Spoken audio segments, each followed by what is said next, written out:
EAMCET స్ట్రెస్సా? Testonic.ai ని try చేయండి.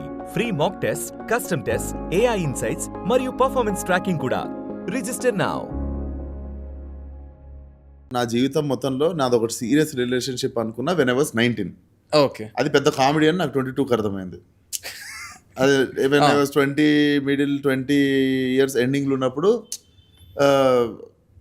అంటే మనం హార్ట్ బ్రేక్ అయిపోయింది నాది రిలేషన్షిప్ అని మనం అనుకుంటాం కదా.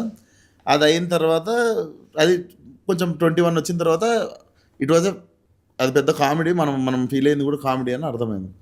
దాని తర్వాత until 25 it was never there. Okay. From 20 when I was 24 middle ఉన్నప్పుడు I was in a serious relationship for 4 years.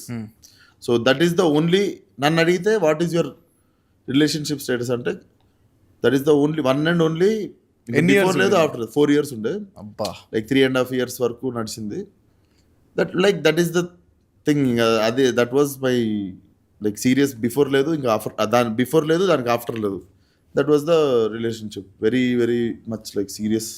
పెళ్లి వరకు ఇంకా అందరిది సీరియస్ అంటే ఆడదాకా పోతుంది కదా అందరి టాపిక్.